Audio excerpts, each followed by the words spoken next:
right, let me know when we're streaming All so right. that you Oh, can watch us. well, I told your mom.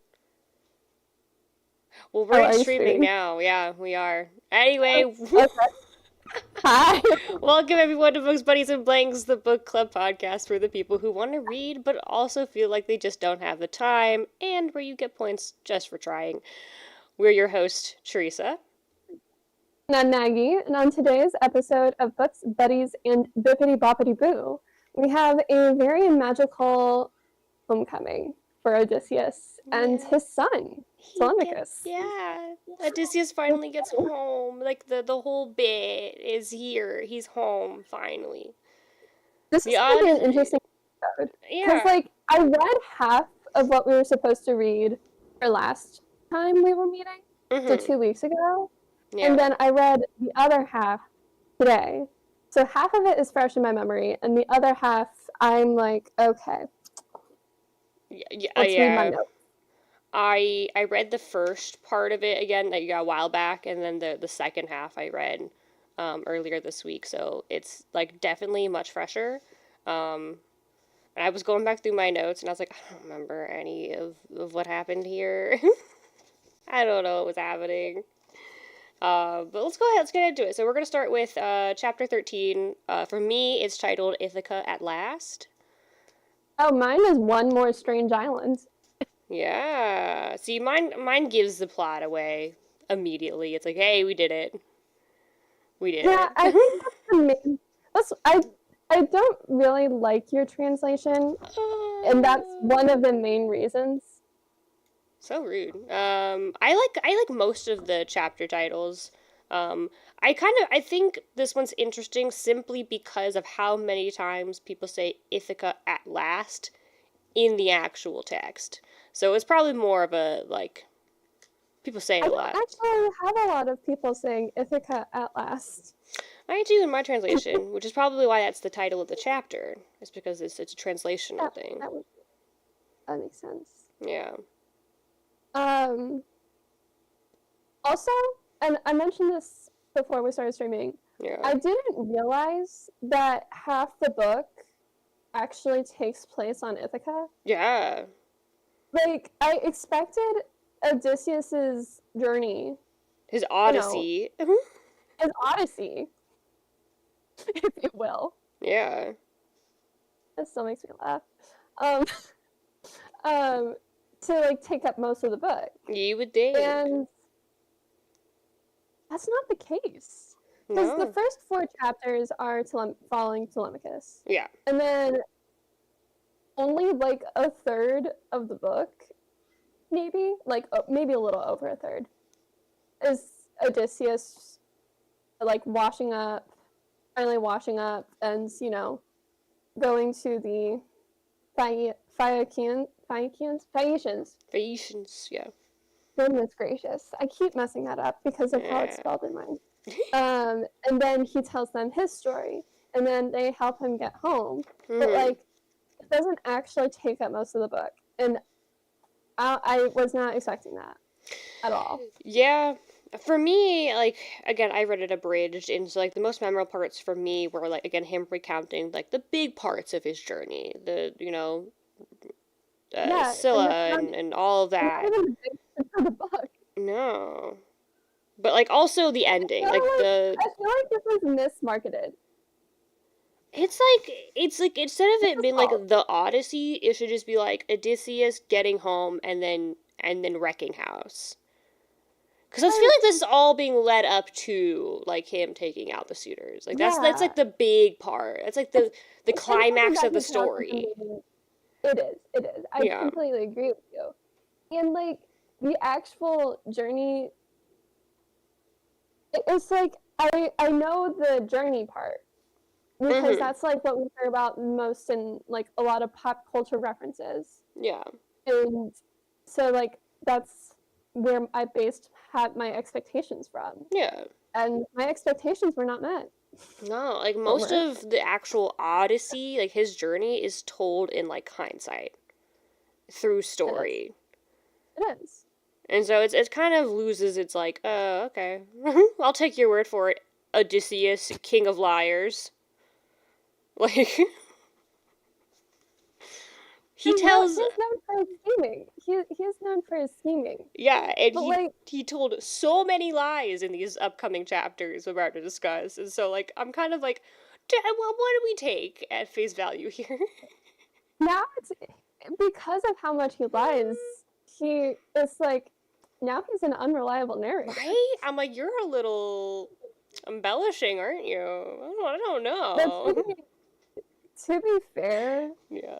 I do think he painted himself in a poor enough light He did. that probably it was true. It's probably somewhat true what he's telling. It's like, yeah, I fucked up. But who knows? It's just like now that like it's true. Now you can't trust them. Speaking of Oh my embellishing, God. though, My mom, I was talking to my mom, and there's a Nietzsche quote oh, that we were referencing. It was 1 second about. It was oh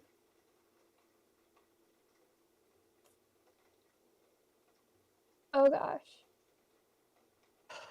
Something along the lines of,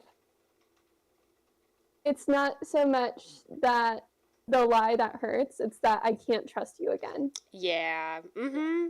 No, that's really what it is. Like, it's usually a break of trust and a loss of trust in that you no longer feel like secure or safe with that person, and that's hard to come back from. Also, Odysseus is enough of an ass that I've never really trusted him.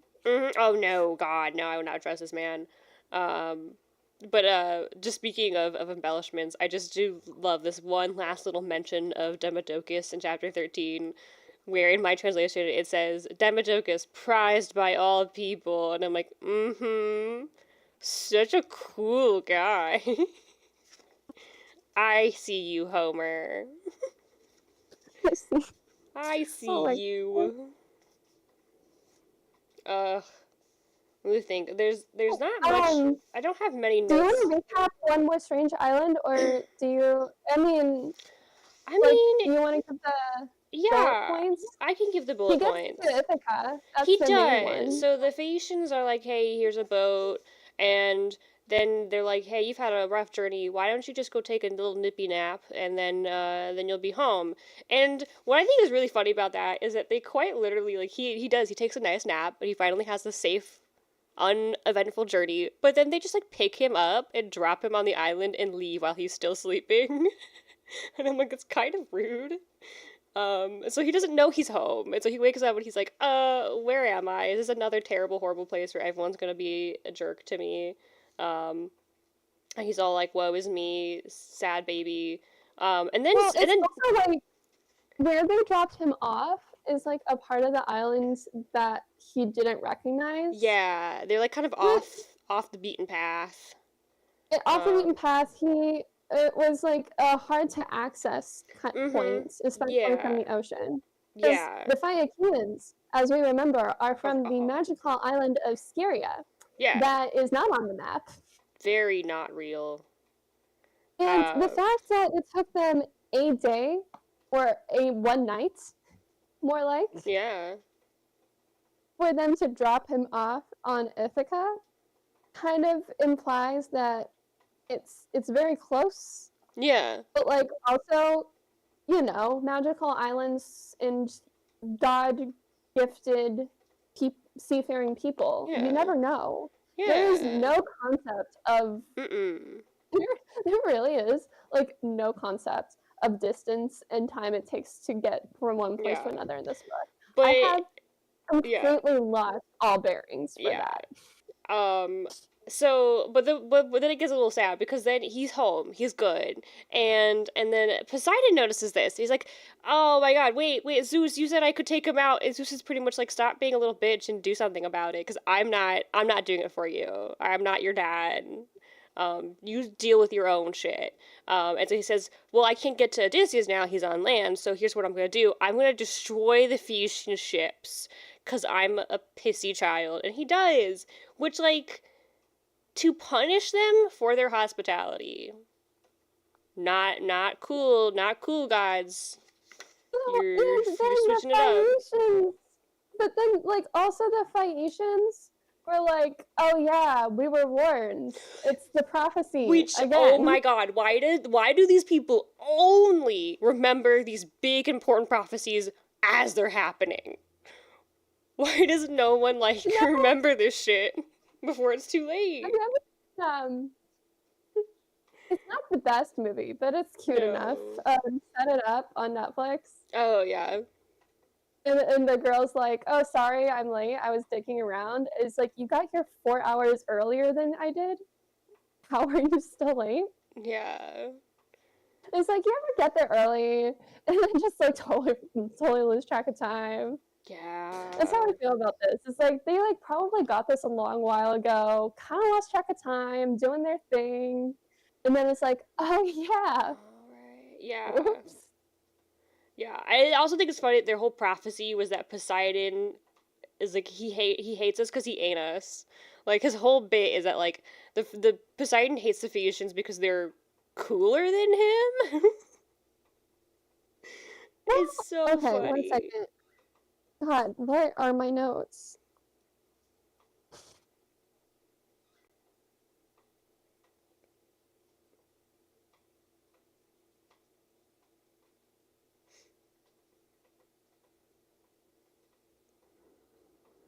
He is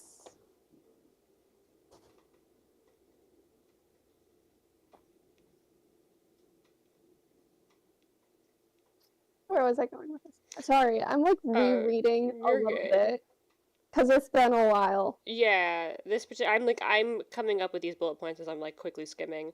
But while you're looking for your note, I'm just gonna keep going through. Odysseus wakes up. But before he does, Athena Bibbidi-Bobbidi-Boos him to make him look like an old beggar, so that no one will recognize him until it's too late. And then Odysseus is all like, "Oh no, where am I?" And then she shows up. Athena shows up, but as a and I quote, "a shepherd boy, yet elegant too," whatever that means. No, I have. Okay, so I have a shepherd like a king's son. I know, it's just... I thought that was particularly important. Yeah. Because it's another biblical thing. Yeah. Where, shepherd, king's son, kind of a thing. Yeah, my direct translation here. I think that's why I also hate Paris. That's another reason why I hate Paris. He was a pretty shepherd boy. He was that. He was a disgrace. He was. He was an absolute disgrace. Mine is, but Athena appeared and came towards him. She looked like a young man, a shepherd boy, yet elegant too, with all the gifts that grace the son of kings. So yeah, he's like, she looks like a hot young shepherd boy man that might also be rich. So I've added that to the list of Athena's disguises. I got to the part. You know why I had a hard time? I'm so sorry about my dog. He's I don't hear him. And like I can. I feel like you can. Because I can, I feel like you can. You know why I had a hard time finding this spot? The only note I read was, dude, seriously, what the fuck? About what? What are you upset about? It was Poseidon. Oh yeah, dude, get over yourself. I just wrote stop being a whiny little bitch. Well, Zeus was kind of trying to be a little sneaky about it. He was no one knew Poseidon until the mission was over. Yeah. So, Zeus is trying to be a little bit. Well, that's Zeus. Zeus sucks. That's like par for the course. It's very in character for him. It is very in character for him. But yeah, so Athena shows up as a princely shepherd and pretty much lets Odysseus know that he's in Ithaca, and he kind of clocks her too. He's kind of like, "That's Athena," and so But like, I also just really liked the cave description that they yeah, dumped I just Odysseus in. yes, The cave itself, the description itself, I just wrote love the imagery. yeah, no, it was really cool. I also think it's funny that like even though she knows it's Odysseus, duh, and he knows it's her, but then when she, as a shepherd, asks who he is, he comes up with this like detailed, elaborate cover story, and I'm like, why? Actually, it is a gift that I don't really have to be able to lie and come up with a convincing lie on the spot. Mm-hmm. I'm a terrible liar. I can keep a secret, but I am a terrible liar. Yeah. I can lie by omitting. That's it. Fair enough. But then like the whole bit is like, he's like, haha, I got you. I know it's you, Athena. And then she's like, ah, you got me. Also, there's a I pirate think I treasure. wrote for LOL, who are you fooling? Right, I just wrote, when it says, Odysseus is like, the shapes you take are endless. I'm like, oh my god. She just likes to switch her outfits up all the time. I get it. I get it. Well, you gotta butter up the gods, Theresa. Yeah. But then he gets a pirate treasure, which is super cool. She's been helping him this entire time. She has been. She has been. He's like, yep, that's you. But yeah, she's like, hey, I'll tell you where this pirate treasure is, and then he goes and gets it, and then she's like, alright, now we need to get revenge. Pirate treasure? I call it pirate treasure. It's like all of his gifts from the Phoenicians that are just like off to the side somewhere in the cave. Oh, I was like, what? It looks like a pirate treasure. Because she was hiding it. She hid it so that no one else would like come and take it. So she goes, "Here's your treasure," and he's in a cave. And I was just like, pirate treasure. Also, I didn't realize that the suitors are there for 3 years. Yeah, I thought it was longer. No, they hadn't been there that long. But they are destroying Ithaca. It's still a pretty long time. I know. The fact that they've done that much damage in 3 years is like impressive and sad. Okay, this isn't in this chapter, but in one of the later chapters, it lists how many suitors there were. Mm-hmm. How is there, like, how big? It speaks to Ithaca and Odysseus that essentially not even a small army, an army of men are at this woman's doorstep in her house. Trying to get her to marry him. Essentially feasting every day. Every day! Off of the spoils of this island for 3 years. I haven't got a 3-year-long Mardi Gras.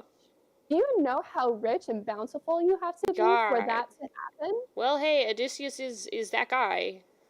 He got the monies, unfortunately. Well, it's not just the money. I know, but the livestock. And the farming. Like, jeez. Also, I thought it was cool that Telemachus touched, like, Athena says where Telemachus will touch down. Yeah. And down at Raven's Rock. Mm-hmm. I thought that was cool. Yeah. Which, like, yeah, so she's like, hey, it's me, and he's like, awesome, cool. And then she's like, we gotta get those suitors, we gotta get revenge. And then she's like, is my son cool? Is he alive? Please tell me he's alive. And she's like, yeah, he's fine, he's hanging out with Menelaus. And he'll be back soon, though, I'm gonna go get him. And then then at the very end of the chapter, because he has to go in disguise. He can't just show Well, he's up. been in disguise. While he was sleeping on the cave entrance, she bibbidi-bobbidi-booed him. The Phoenicians knew he was Odysseus. Well, no, I'm saying, like, after they dropped him off, when he was still sleeping, and they left. And then Athena came in, and she was like... Yeah, no, she disguises him at the end of the chapter. He wasn't already in disguise. Oh, I did. I have him disguised, So they dropped him off, and they left, and then, at that very moment, great Odysseus woke from his sleep on native ground at last. He had been away for years, he failed to know the land, for the goddess Pallas Athena, Zeus's daughter, showered mist all over, so under cover she might change his appearance head to foot, so she told him every peril he'd met at home, keep him from being known by his wife, townsmen, and friends till the suitors paid the price. And so the king himself, all of Ithaca, looked strange. So I have 530, or around line 530, 540. Speaking no more, she touched him with her wand, shriveled the clear skin of his arms and legs, made all of his hair fall out, cast over him the wrinkled hide of an old man, and bleared both his eyes that were so bright. Then she clapped on an old tunic, a foul cloak upon him, tattered, filthy, stained by greasy smoke, and over that mangy big buckskin a staff she gave him, and a leaky knapsack with no strap but a lupus string. Now then, their colloquy.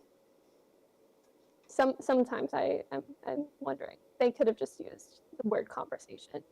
At an end, they went their ways. Athena towards the illustrious Lacedaemon, but far oversea to join Odysseus' son. Okay, And I that's see. the end of the Yeah. chapter. Yeah, I see now. No, you were right. So the line I was reading is her disguising the environment from Odysseus. Yeah. And then later No, she disguises him at the end. Okay. Because there's so much magic, I've done that so much in earlier chapters where it's like, wait, no, this happened. And it's like, oh, wait, that happens later. Oh, wait, Athena did something. Yeah, I know. She's silly. But then, she goes off to get a Telemachus back. So that is chapter 13. 14. Hospitality in the forest, which I love forests. I do too.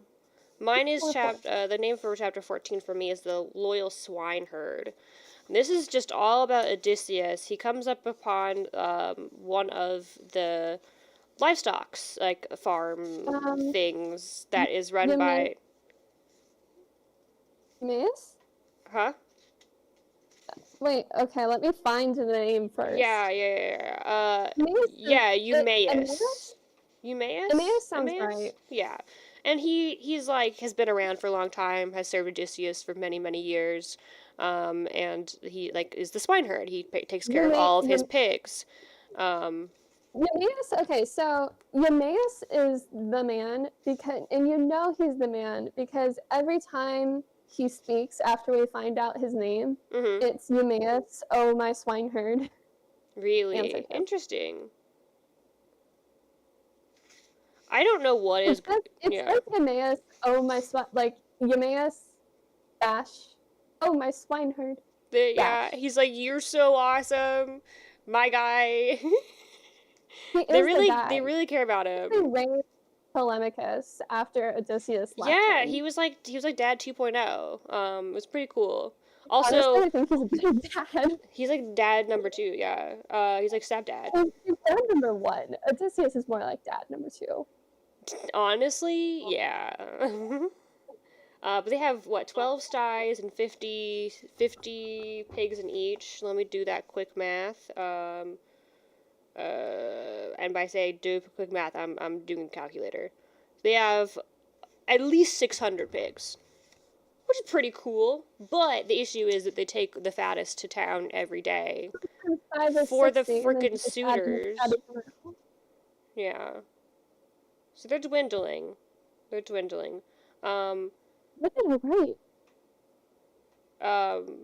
But yeah, this whole chapter is pretty much Odysseus, as, in disguise as a beggar talking to this guy. I put very Gandalf vibes. Like, at the beginning of this chapter, when he comes into the cabin as a wanderer, and he's dressed in his cloak and staff, and he looks like an old man. I'm like, wow, he's giving Gandalf. He really is. He's giving this random old dude wandering around. Pretty magical. Yeah, pretty magical. And of course, Eumaeus is big time hospitality. He's like, this is what I do, right? And so he's like, come on in, my guy, you random dude.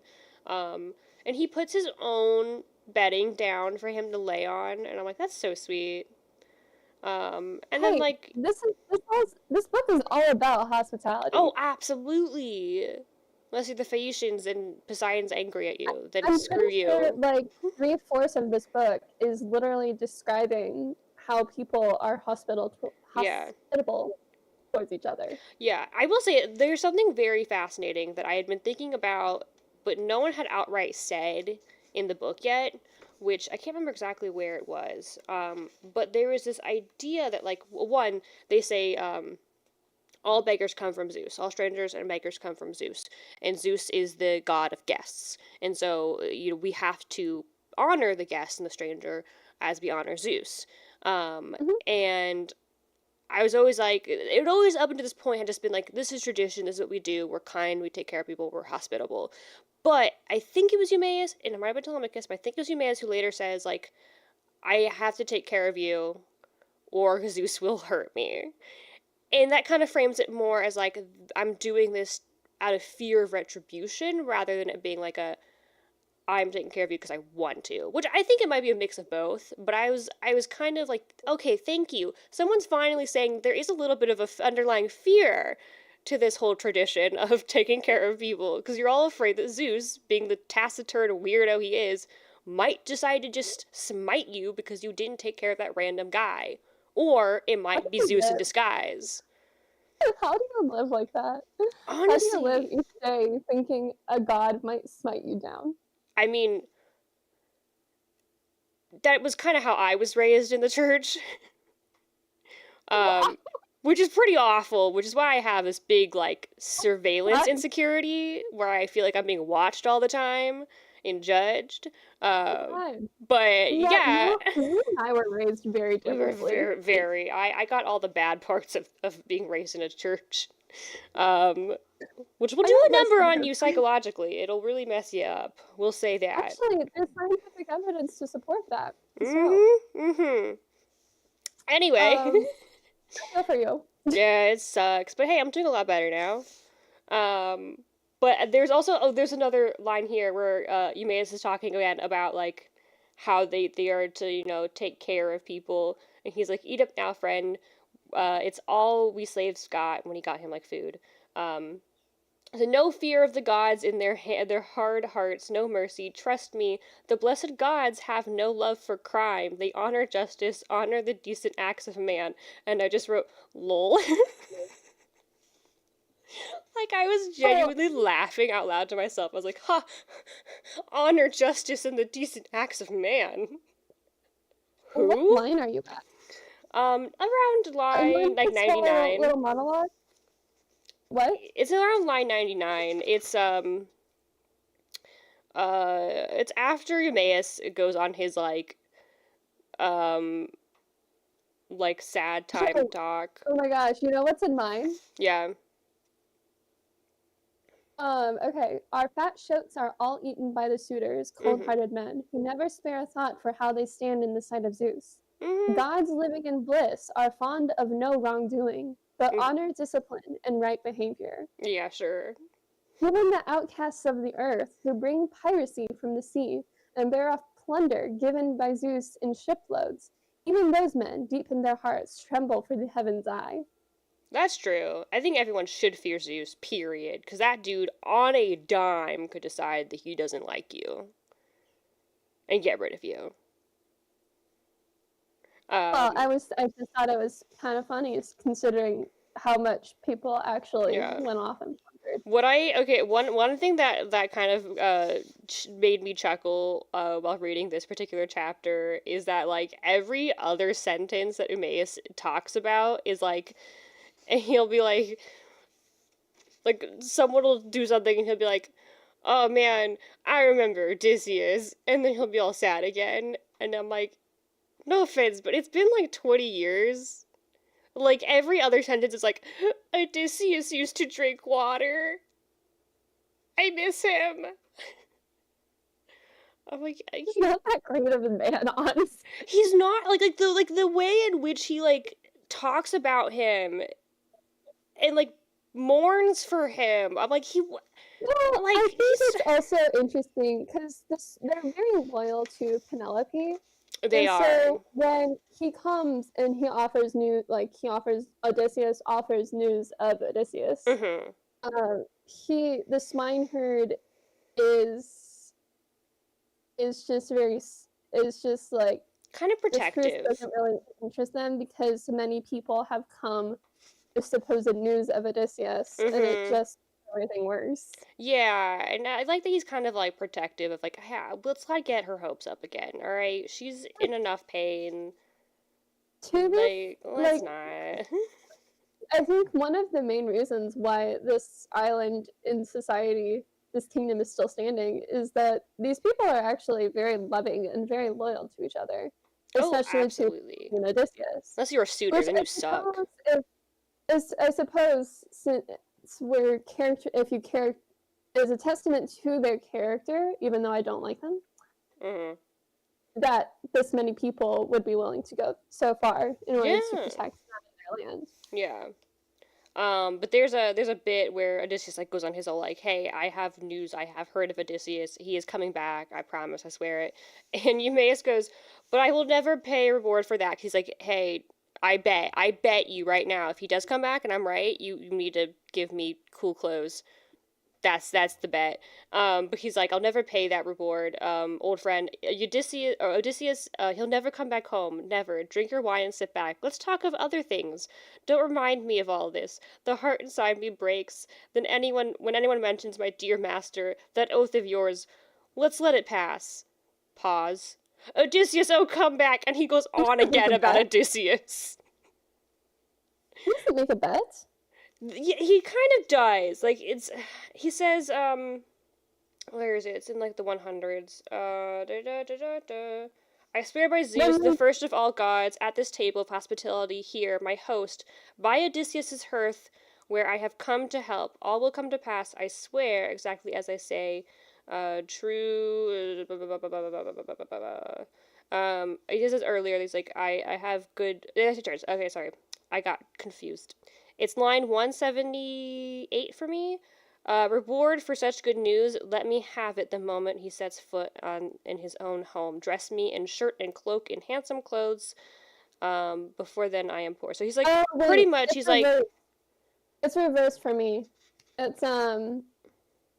It's more because people are essentially hosts are expected to give gifts, as we yes, have seen. yes, If you are a host, you are expected to give gifts to your guests, yeah, and so which you see and yeah, in yeah. the Lord of the Rings all the time. Oh, do you know? And but it's basically he's like, I expect a gift for this good news, Mm-hmm. but I would not take a rag no matter what my need. Yeah, Um, blah blah blah. I hate hell's own gates, that weakness that makes poor man into a flatterer. yeah, And basically it's like, I'll refuse it until and the good yeah, news comes to yeah. pass, but it's not necessarily a bet. Yeah, that comes later. Later, he like actually wages like a Good choice, bargain with Theresa. him. Good choice.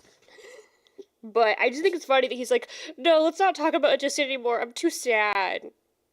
Oh, Odysseus, I miss you. And I'm like, dude, we can't talk about something else for like 5 minutes. Like, Well, and then we get this whole BS story oh yeah, from Odysseus as he tells how he saw Odysseus in the he's basically the long lost prince, essentially. yeah, Is his cover story that fought in the Trojan War, yeah. and oh, he wasn't as great as Odysseus. No, because was. Odysseus was so cool, like so cool, Maggie. Oh my god, So cool. get past every time Odysseus is mentioned, you cannot get past how cool he is. He's so cool. This is me, a third person, not Odysseus. I'm just a random guy, and I think Odysseus is really cool. But yeah, he has like the most elaborate backstory also, that's made up. I thought it was really interesting because within this whole soliloquy of backstory, he mentions going to Libya. Yeah. That's a real place. Yeah. A lot of things it's like, oh my gosh, that's a real place. Right? And I'm like, oh, okay, so your fake made up backstory has real places, but the real story has fake places. Exactly. Got it. Cool. This I checks get like out. really. It's like now I'm like surprised when places are real. Like, well, oh, I know that place. Well, Crete's real, to be fair. That is real. Crete's a very real place. It is funny that his story is all real places when we just read a story with all fake places. Yeah, and I'm like, really? Makes you wonder which story is real. Right. It's like the Life of Pi. At the end, it's like, which of these stories is real? I never read Life of Pi. Oh, it's really good. It's really good. You should. Highly I remember recommend. it was like required reading at one point for a grade below me, but I never read it. I read it for funsies. It was really good. I highly enjoyed it. I just know that like the image on the book was the boy and a tiger in the boat. Yeah, that's pretty much all you need to know. Cool. Really good book though. But yeah, so he like he doesn't meet Odysseus in his fake story, but he like ends up on an island that had a claimed to have had Odysseus there recently, and so he got wind from this king that Odysseus is on his way home. And so that was like his little like, yes, I was told by someone else that he is coming back. I forget if we get the swine Eumaeus' story in this chapter or the next chapter. I think it's the next chapter. Because the next chapter takes place mostly in this. Yeah. This is mostly like his made up backstory.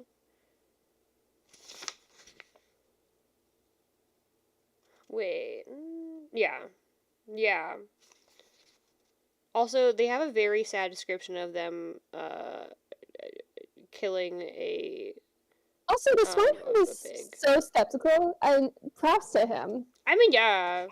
He's like, at the end of this whole thing, it's like at the end, like at the end of this whole thing, because he ends it, and after they're talking, and he goes, "You poor drifter." But then it also says, if I receive and shelter you, it is not for your tales, but for your trouble. And with an eye to Zeus, who guards a guest. Yeah. And Odysseus smiles slyly. That slying, guileful man. Our black suspicious heart beats in you surely, the man that you are. Yeah, so he like he doesn't know the truth, but he clocks that whole backstory that Odysseus just gave him is BS. He's like, no. I guess Odysseus isn't that good of a liar as everyone seems to make him be. Or Eumaeus is just really good at catching people's lies. Who knows? I mean, wouldn't surprise me. This Eumaeus is kind of like the man. He's got a good head on his shoulders, like for sure. Like he gets a lot.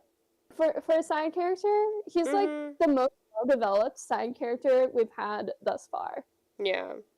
But he does say after he's like, he clocks his lie, and he's like, so you, old misery, seeing a god has led you here to me, don't try to charm me now, don't spellbind me with lies. Never for that will I respect you, treat you kindly. No, it's my fear of Zeus, the god of guests, and because I pity you. Yeah, I don't have the fear part. I do. Interesting. Because he's like, yeah. Fear of Zeus is not written in my translation at all. Interesting. So I'm in my translation, it really comes off as a more religious. Yeah. Not like obviously it's a religious thing, but it's not out of fear. It's more out of ritual and manners that you do it, not necessarily out of fear. Yeah. So the fear factor is not there. Interesting. I wonder why it is there in your translation. I don't know. It is interesting though. You have a newer translation too. I have an older translation, which in terms of in terms of, ancient literature, I actually tend to prefer older translations. Mm-hmm. I like newer ones just because I like to see what research, because we've learned new stuff. And I like to see Not that that find its much. way in It's translations. not that much. Not that much, but it is interesting. It's really not that much. And in terms of the actual story, I I don't know.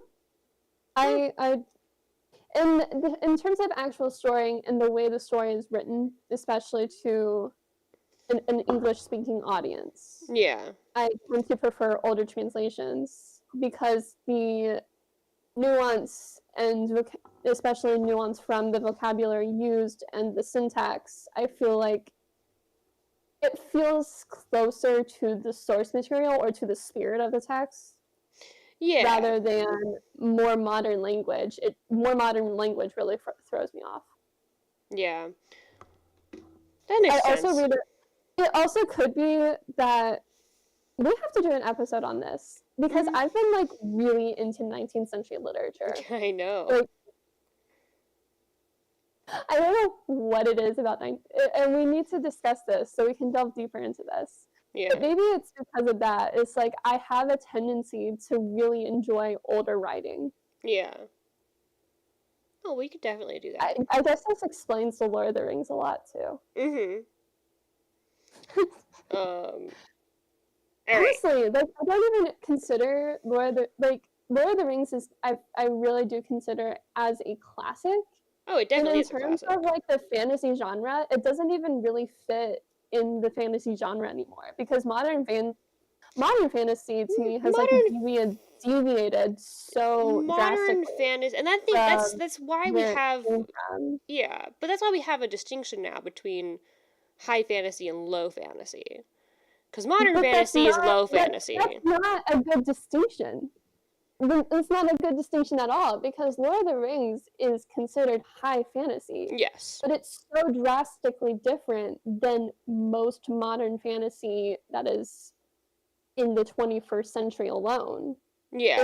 It's deviated so drastically from the source of how fantasy started and how this storytelling technique started in the first place that it's high fantasy, low fantasy is how deviated from our world it is. It's not how deviated from the classics. I It suppose. is. Because I would consider Brandon Sanderson to be high fantasy. Yeah, but Brandon Sanderson is modern Is modern, fantasy, yeah. and Which is it's why, like, I think that definitely just, it's like, yeah. like I mean we're reading the Odyssey. It's definitely a different feel from Yeah. a lot of classic literature. Like Mm-hmm. Lord of the Rings is definitely feels more like classic literature. Yeah. Brandon Sanderson feels like modern literature in modern prose, which annoys Mm-hmm. me. I I know. I don't I don't I like his books. I've only read two and I liked them. Mm-hmm. But like his writing style doesn't necessarily impact me the way it does you. I love it. It's great storytelling. I love the world building.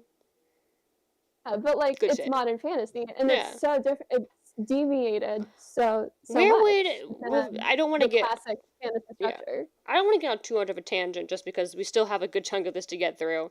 Yeah, And we're 45 minutes in. But where would you place, like, the Legends of Drizzt? The Legend of Drizzt. Yeah. Because that's high fantasy. I, I suppose still modern fantasy, but Mm-hmm. it has a classic feel to it It because there's so does. many points in the story, especially in the journal entries at the Mm-hmm. beginning of the parts, Yeah. that make it feel more classic fantasy Okay. rather than Yeah. because I think classic and modern fantasy is a better categorization Yeah. than low and high fantasy because That makes low and high sense. fantasy does not have a distinguishable it doesn't have enough of a distinguishable writing style for me. That makes Like, sense. yes, there's more world building and information that you have to remember in high fantasy, but the Yeah. writing style is still so Yeah.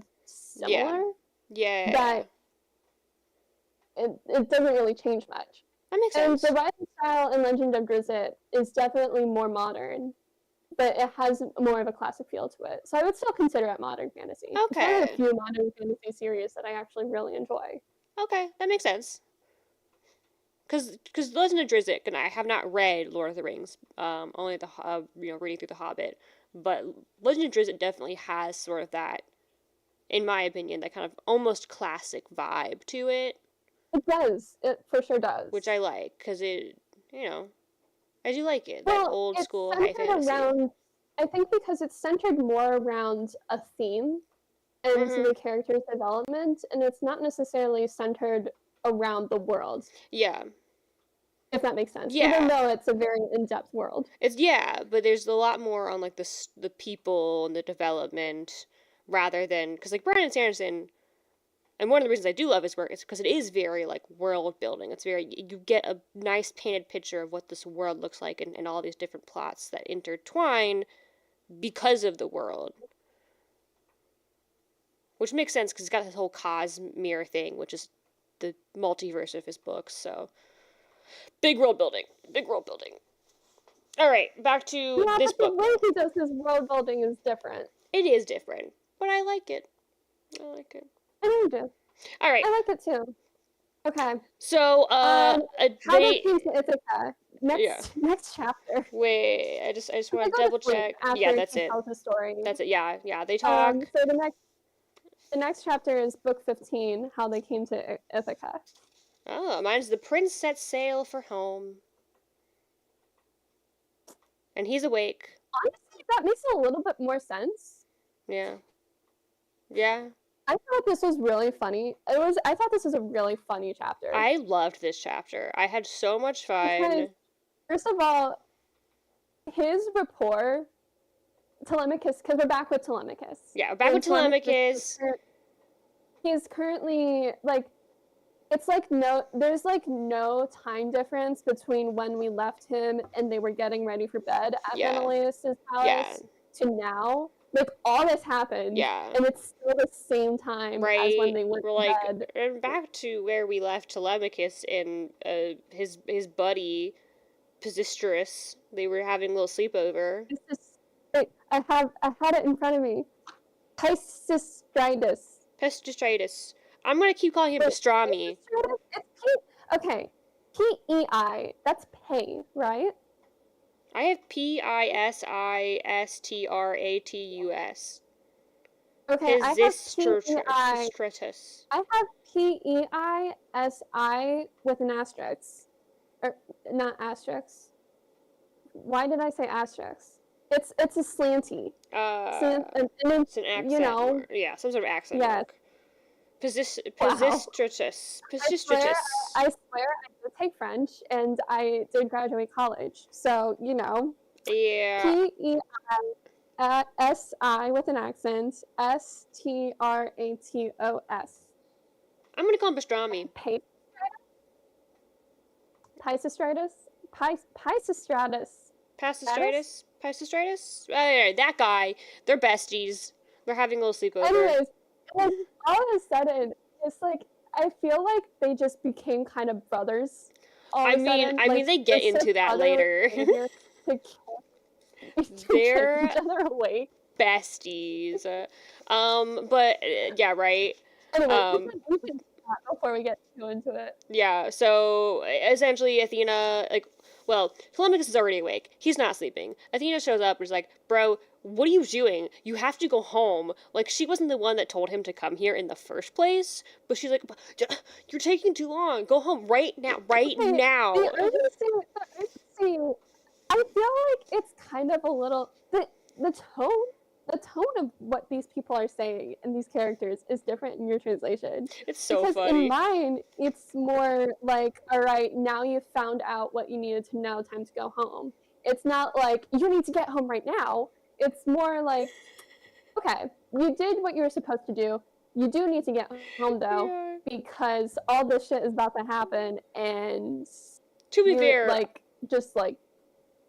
You can't hang around. To be fair, a lot of it is just my personal interpretations of the stuff. It's not really like the translation itself says, Athena said, "It's wrong, Telemachus, wrong to Oh. rove so far, so long from home, leaving your own holding, unprotected, crowds in your palace so brazen." You know, she's not as pushy, but like I'm dramatic, so I like to imagine that she's like, "Bro, what are you doing? Go home." And he's like, oh, also, she's like, and also, all the suitors are planning to kill you, so I'm gonna tell you the cool way to get home so that you don't get ambushed and attacked. Which just so happens to be where the swineherd They take is. the long way home. They take the long way Like, he home. took the long way home instead of the short way home. Yeah, and Yeah. she's like, you have to go the long way, and you have to go to the swineherd. You have to go to the swineherd. Don't ask why, but you have to. Totally not where your dad is, but you gotta go there. And he's like, got it. And so he kicks his buddy awake. It's so rude. He's like, get up. Well, it's like, that's such sibling behavior. Like, it's such sibling behavior. Like, get up. Sibling behavior. Get up. And then he's like, and then his friend's like, bro, it's the middle of the night. How about, like, it's about to be morning. Can't you just, like, chill for a hot second? And he's like, okay. We can't just, like, you can't just steal away in the middle of the night. You have to, like, that's rude. Like, tell Menelaus You that gotta leaving. say bye to your host, right? And so they do. They wait, and then as soon as Menelaus is up, they're like, gotta go. And I do love what Menelaus says, because he says, I would never detain you here for too long, Telemachus. Not if your heart is set on going home. I'd find fault with another host, I'm sure. Too warm to his guests, too pressing, or too cold. Balance is best in all things. It's bad either way, spurring your stranger home who wants to linger, holding the one who longs to leave. You know. And so, like, I like that he points out that, like, yeah, you have to be the right kind of host. You can't keep him too long. You can't kick him out too soon. You gotta find the balance. It's hard. You know? Hard. I think, because you see this in Jane Austen, too. In Jane Austen, it's a lot of people visiting each other's homes. Which, you know, now that I think about it, very Homer-like. Yeah, very Homer-like. Is Jane Austen more Homeric than you even realize? Well, we'll be reading Emma next, But, so like, we can check that out. It's hard to find that line. It is, especially as a Midwesterner. You know, when there's a lot of conflict in how, exactly what is described. Oh, I don't want to be rude, but I don't know if they want to go or if I'm pushing them to go. Am I being too pushy? Am I being too close? Like, am I being bad? Yeah, no. These are still modern struggles. 100%. This is actually why this book is so relevant today. So relevant. But yeah, so he's like, I gotta go, Menelaus, and he's like, well, what if we, like, let's just do, like, dinner, and then you can go, and he's like, no, I have to go now, and he's like, fine, we'll do brunch, and then you can go, and he's like, okay, fair, we could do brunch, I can make time for brunch, and they have a friend come over, too, because their castle's, yeah, he gives them gifts, one of which he re-gifted from Hephaestus. The friend? Etonius? Etionus? Son of Brothus? They're neighbors. He just popped over from his castle to have brunch with Menelaus, which is cool that they could do that. But yeah, they get a bunch of gifts. A mixing bowl that was re-gifted. 1:30-ish? Where are you? 1:30-ish. They're doing brunch, and he's getting gifts, and then he's gonna leave. That's pretty much it. So yeah, they get gifts from Menelaus and Helen. Antonius. Yeah. I just thought it was funny that they randomly were like, and also this guy shows up for breakfast. I was like, okay. Cool. Hey. We'll never hear about you again. What are you talking about? Like, if Odysseus moved his kingdom to right next door, they get a brunch all the time. Right. Wouldn't that be fun? But yeah, so he gets a mixing bowl. If, like, they lived near each other?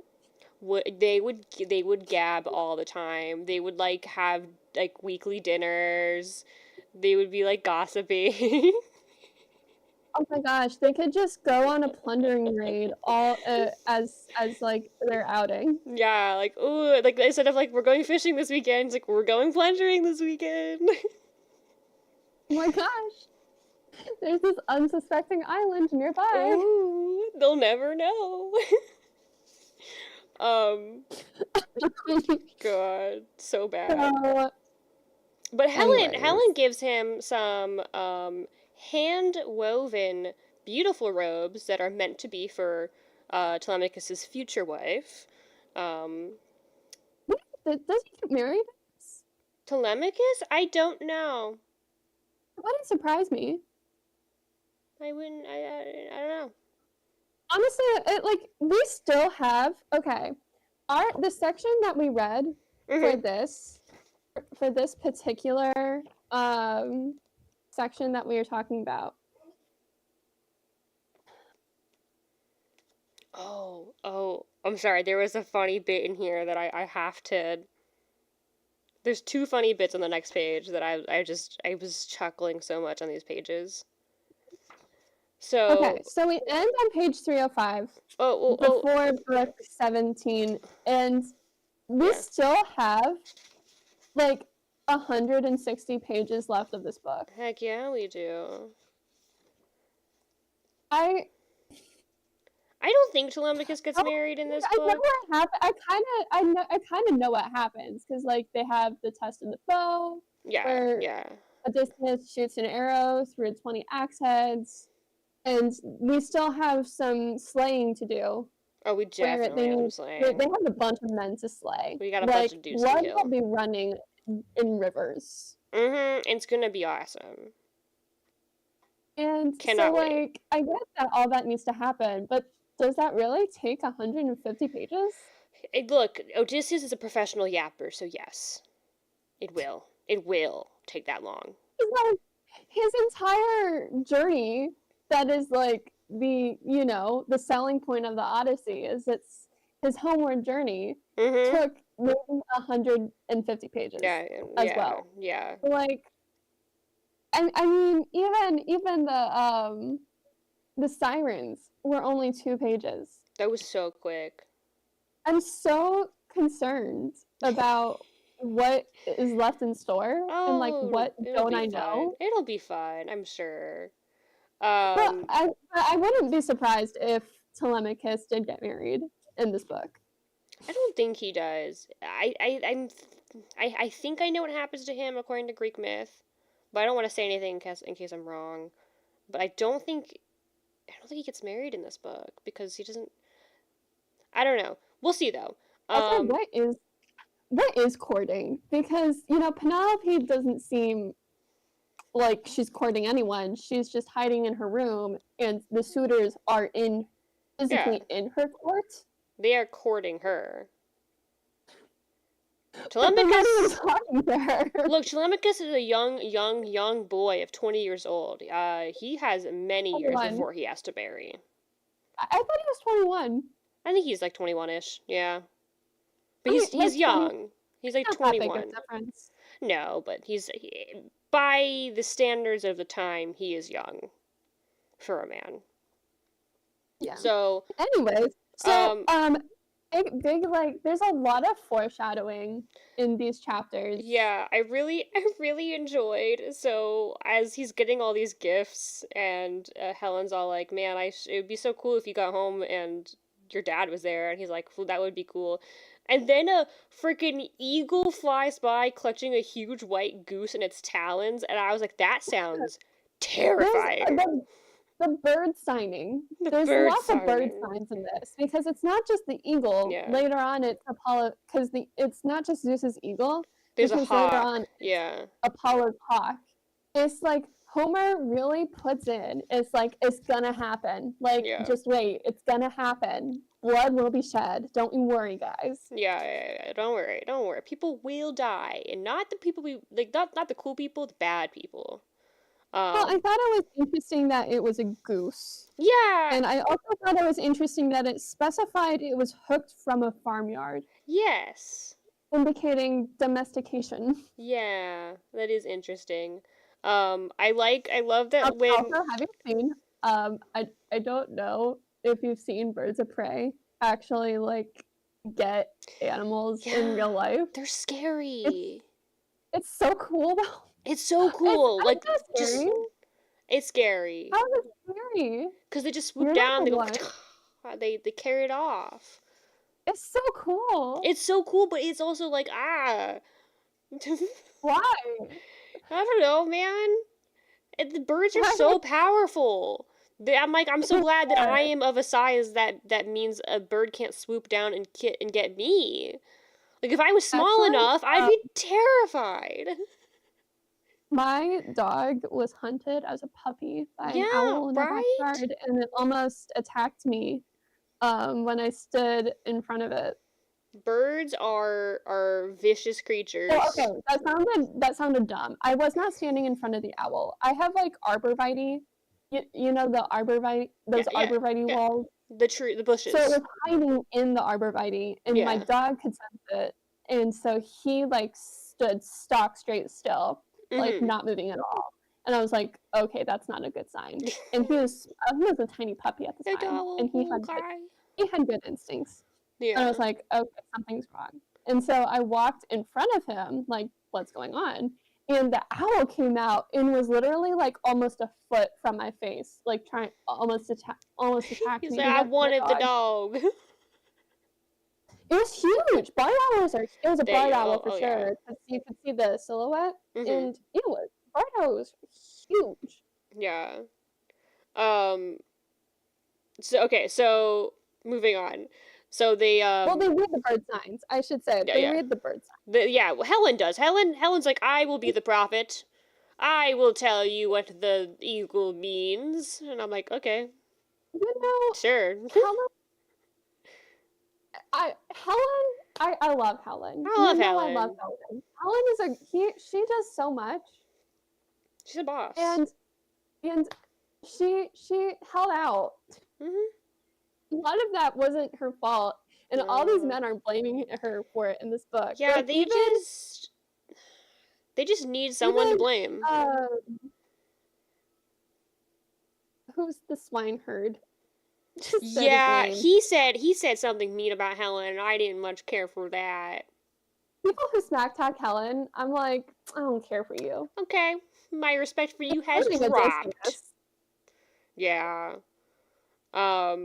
But speaking of It wasn't her fault, okay? it was not her fault. But speaking of disrespecting people, I love that when Telemachus and Pisistratus, that guy, they get like close to his home. Telemachus is like, "Hey, what if we don't go talk to your dad? What Because if your dad your because dad?" what did Menelaus just say? Right? It would also Mhm. be a bad it's not necessarily that there's ill intention, No. but his dad is gonna make him stay the whole day and night. Your He's safe. dad is a Midwesterner and will not let me leave. And I have to go home now. And he's like Bro, the fair. Midwestern goodbye is so real. It's so real. And he's like, It's fair. so real. Fair. I'll take you straight to your boat. We'll have to go fast though, because the second my dad finds out that we snuck by him, he's gonna be pissed. So go quick. Literally, like when I'm at a party, I basically like almost leave. Mhm. Like just don't say anything when I need to leave. The old But it's Irish like, goodbye. part of me is like, and part of me is like, oh, that's a little impolite. So I do say like bye, but I'm like by the door so Yeah. I can leave. It's the Irish goodbye. I am Irish. Yeah, I do the same thing. So, amongst other nationalities. Yeah.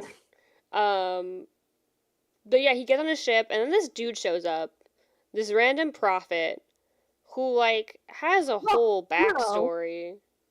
It's not a prophet. It's a strange Easterner. Oh, my book calls him a prophet.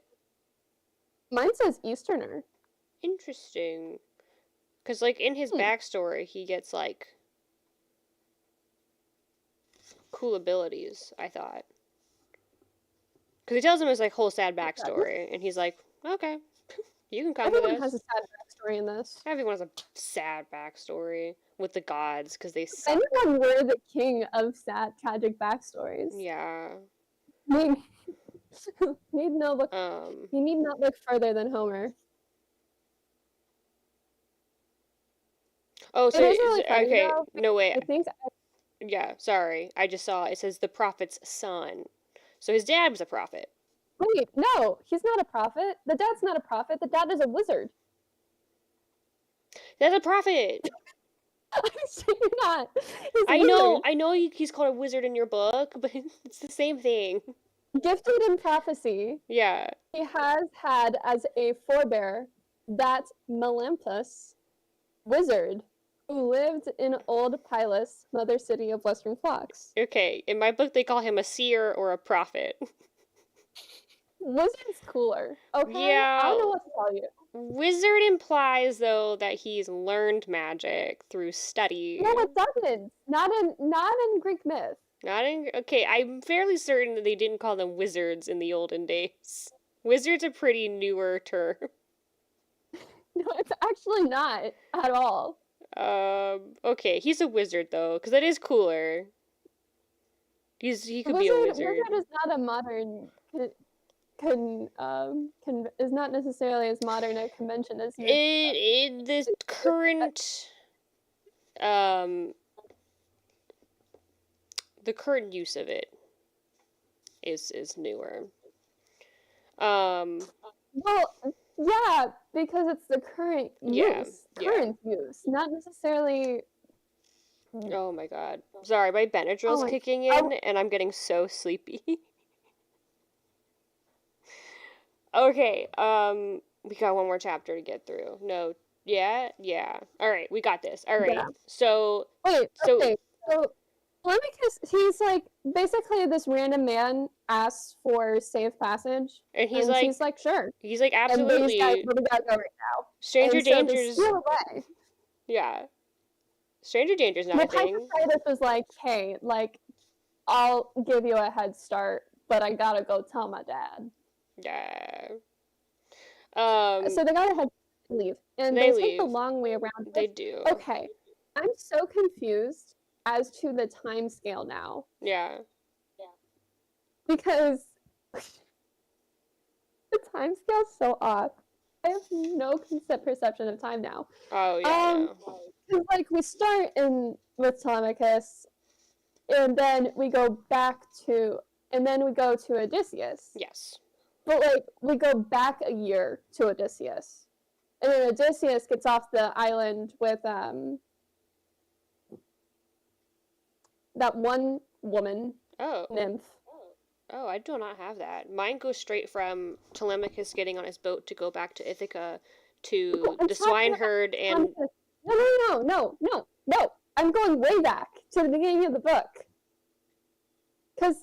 So we start the book with Telemachus. Yeah. And then Telemachus gets to Menelaus, and then we go back a year. What?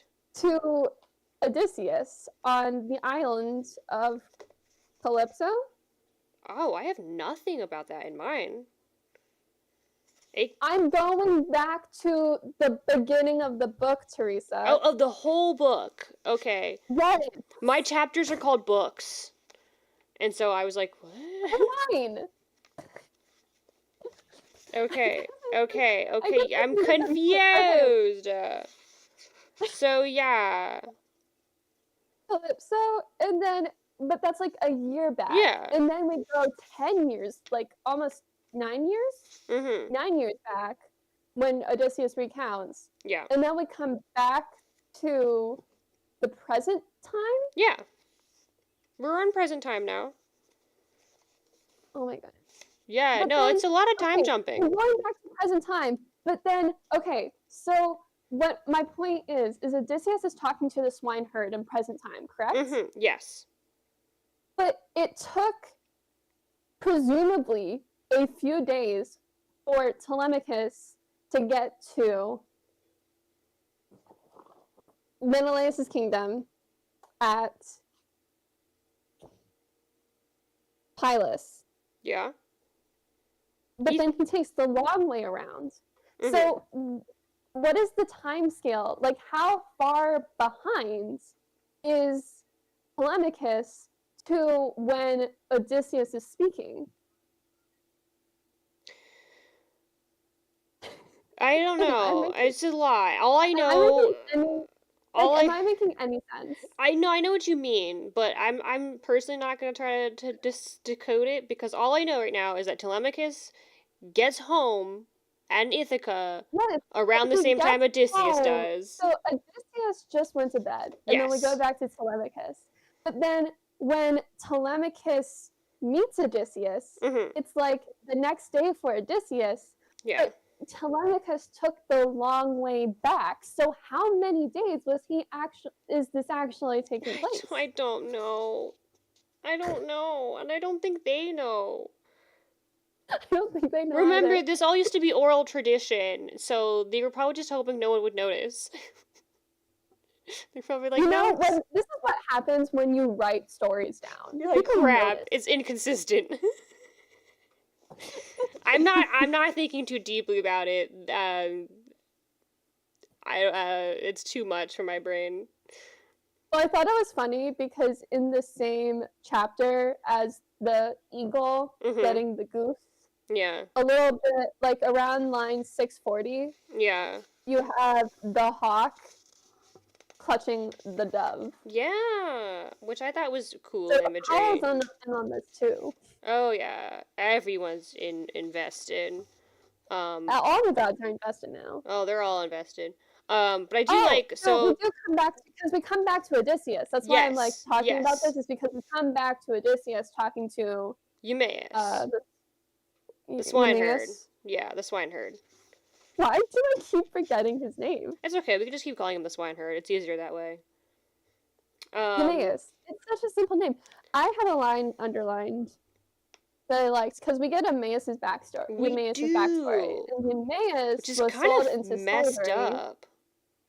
And By his was mother. actually...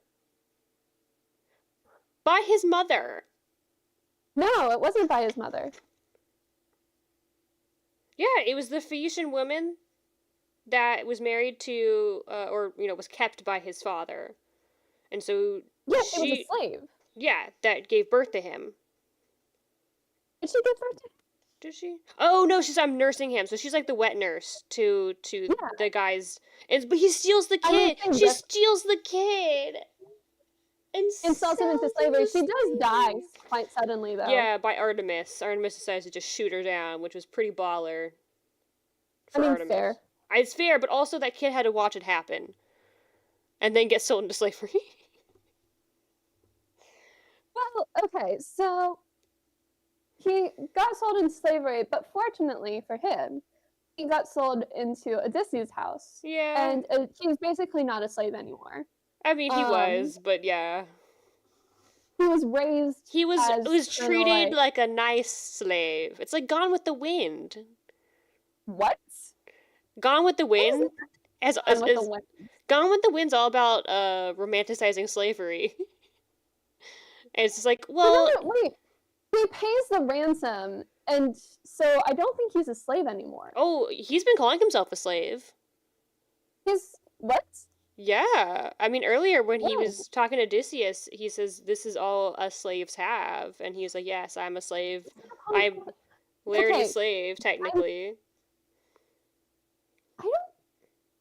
I did not notice. Either it's not in my translation, or I completely skipped over that. Dude, the Greeks were all about slavery. Okay, they were so into it. That it could or could not be in my translation, because I don't think... Okay. I mean, he refers to Odysseus as his master. And he calls himself a slave.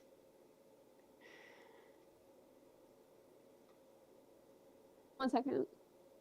Okay, just because he refers to Odysseus as a master does not mean he is still a slave. People call... I mean, fair, but in conjunction with him also calling himself a slave. Where?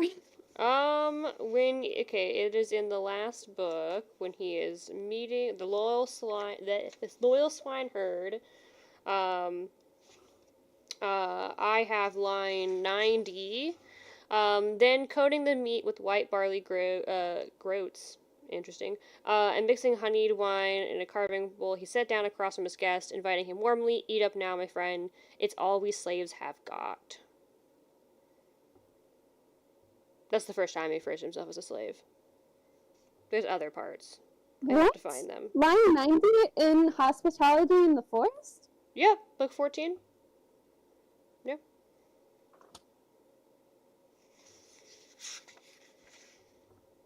One second.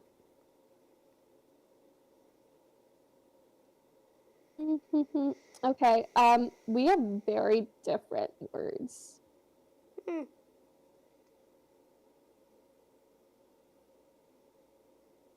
But No, I know Ithaca, like they had a lot of slaves. It was not uncommon. I'm not saying they didn't, Theresa. I'm saying that in my copy, Eumaeus is not a slave. I mean, by your translation. I said that. I said my copy. Did I not just say my copy? Yeah. Why am I sounding upset? Because I'm having trouble finding this.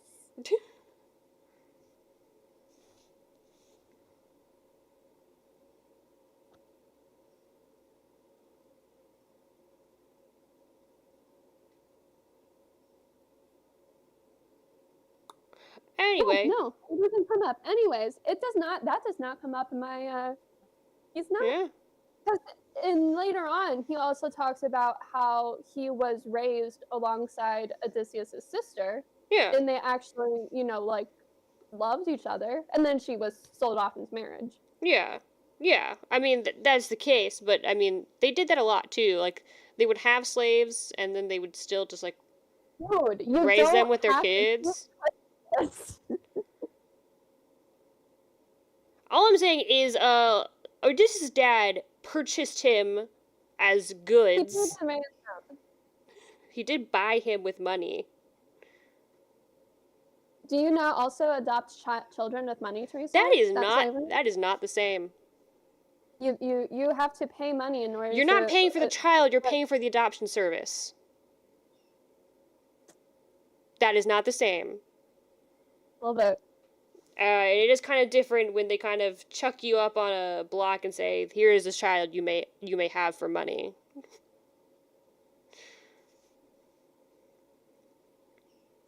Anyways, so there's a line in How They Came to Ithaca. Okay. I completely lost all concept of where I am now. I am like right after he told his story. And then, yeah. So he told his story, his backstory, and Odysseus is like, oof, but I also know it because we grew up together. No, wait, I'm so turned around now. Telemachus just left. Okay, Telemachus just left. We're back with Odysseus. Yeah, and then Odysseus is all like, oh, well, the swineherd goes on more about how much he misses Odysseus, and then talks about his dad, and about, his mom. How Larity's still alive. This is why. I think I expected his story to take longer, and it's just a page, because, Odysseus, and it's just a page. Right. But, yeah. I will say it's sad. Well, there's a line that I underlined. It says, the master of the woodland answered, around line 490, really. In later days, a man can find a charm in old adversity, exile, and pain.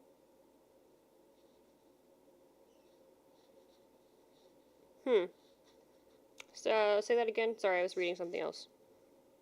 Oh, in later days, a man can find a charm in old adversity, exile, and pain. I suppose? Who said that? in your book? Odysseus. Hmm. I mean, dude did spend 20 years just sort of wandering. So it's kind of his thing, I suppose.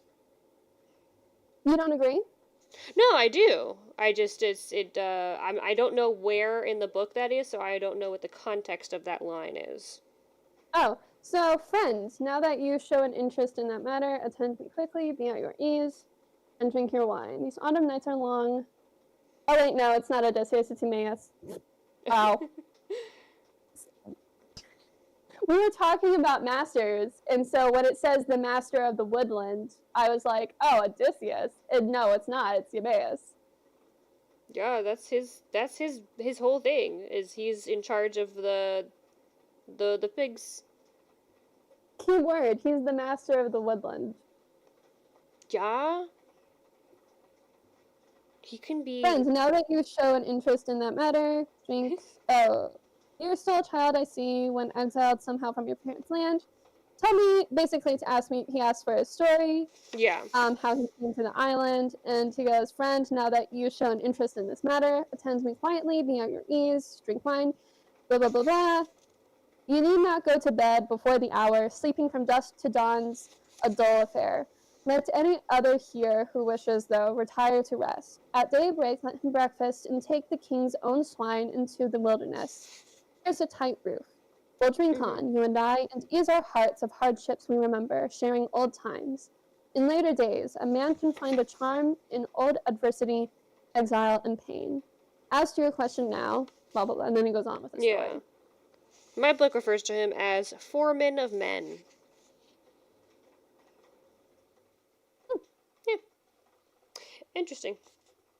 Anyways, yeah, I thought that was sucks. interesting, especially considering how much Les Mis references Homer. I mean, it references Virgil the Aeneid as well, but how much of Homer is like part of the story, and I see it now as I'm reading it, because when you look at the characters, all the characters, each major character is essentially stripped down to the absolute lowest of the low in wretchedness, and then it is how their character grows and comes out of that wretchedness. So like Jean Valjean becomes a kind love after his encounter with the priest bishop. He becomes this kind, loving person, and in the innkeeper becomes this wretched criminal, and Marius becomes, well, Marius has his own issues. Yeah. Okay, I can't go on off on this tangent. Needless to say, they find melancholy beautiful. Oh yeah, I mean it's just kind of that sense of having character development. Yeah. Having character development makes you more interesting. You need that tragic backstory, you know? You really do. You know, people keep saying the tragic backstory is overused. No, it's not. One person does it. Alright, so he tells his very depressing backstory, which got cooler when he ends up in Ithaca, because everyone there's a lot cooler to him. And then we jump back to Telemachus. So Telemachus, he stops at the place he makes landfall and then tells his men to go to port so that he can go say hi to the swineherd, who's basically the father. He's basically his real father. Yeah, I'm sorry. His real dad. Odysseus left when he was a baby / maybe 1 year old, still a baby. Still a baby. This man was the one who raised him. This man raised him. Odysseus went off and fought in the Trojan War. Yeah. In my eyes, this man is more Telemachus' father. This is his dad. And also that his wet nurse is also more his mom than Penelope. Which kind of sucks, but that's like kind of how royals were back then, you know? Like, they were kind, but they weren't parental. Also, the random dude that they took on the ship. He's like, where should I go? Should I go to your house? And Telemachus is like, it's kind of a mess right now. Absolutely not. It's kind of a mess right now. You should It's go a to this mess. other It's an guy's house. absolute atrocious mess. I could not welcome you as a guest and be Yeah. called a good host. That's awkward. Don't go there. And then that hawk, Apollo's hawk, comes and gets a struggling dove and rips its feathers out. Which, I mean, apparently is a good sign? It is. It's like the eagle. It's like the eagle getting the goose. I know, but, like, doves are historically known as, like, good omens, and for, like, a hawk to come and rip its feathers out, my modern sensibilities are kind of like, that feels like an omen, but they take it as it's supposed to be a good sign for them, because a hawk and Apollo are related to Telemachus and his Maybe it's because I've watched videos of birds, like birds of prey, eating other things. Yeah. I'm like completely unfazed by this. I think it's cool. Oh no, it's neat. It's just, again, doves have become in modern connotation sort of this like purity, peace, hope. And so to see the I need to double check to see if I'm wrong, but I feel like that came on with Christianity. Oh, it definitely did. Not necessarily, because it clearly does not hold the same connotation. No, yeah, it seems historically is not the same. And so like my gut reaction was, oh no, the dove, but then I read more. I'm like, oh, okay, never mind. This was good. We like this. Okay. All right, chapter 16. 16. I can't read Roman numerals. I love my title chapter. It's just father and son. Oh my gosh, we have the same chapter title for once. Yay! This chapter was also good. I was kind of tearing up. Homer loves drama. He does. He loves men crying. Like, he really loves men crying. It does. Real men cry. Real men cry. That's hot. Real men cry. Real men cry from joy and from sorrow. Mm-hmm. The whole gambit of emotions, they cry. Oh yeah. But literally, I think it's so funny because obviously, as the title implies, Telemachus reunites with his father. Yeah. But it's when Eumaeus walks out of the house. So Eumaeus greets Telemachus as his son, essentially. Yeah.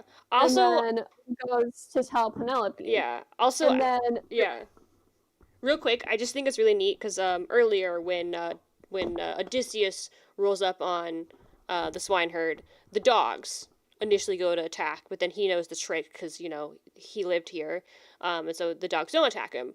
But then here, when Telemachus shows up, the dogs are all like, "It's Telemachus!" and they get all excited and they nuzzle him, and I'm like, those are your dogs. It's so cute. They love him. And then the way Eumaeus greets him too was like such a fatherly affection. He dramatically drops the bowl of wine he was holding. It's like, oh my gosh, I'm so glad you're safe. And he's crying and he's giving him smooches on the face and his eyes, and he's like, I love you. Also, the way Telemachus enters the it's like he's a man now. He's a he looks like a captain now. He's a man now. And he's all proud and escapes death.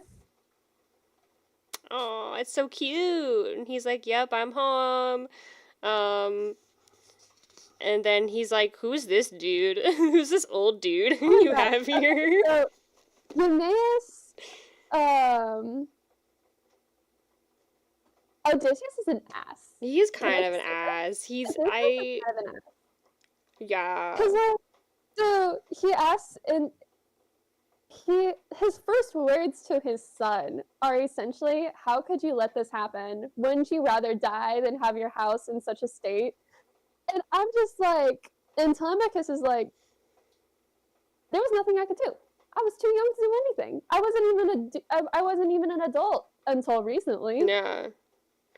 And it's like, yeah, I literally wrote in the margins, yeah, and you weren't there, Odysseus. Yeah, yeah. Because at first when he starts talking, I'm like, okay, and then I'm like, okay. Because, like, Oh, Telemachus and the Eumaeus are first just, like, words. chit-chatting Those about are what to their do with first him. words. I can't believe those are his first words to his son that he hasn't seen in like 20 years. Yeah. It's pretty much, he's just like, dang, y'all let the suitors take over? Though, to be fair, he's not Eumaeus thought it was Odysseus. uncalled for. Yeah. To be fair, he is not Odysseus right now. He has to keep the bit going.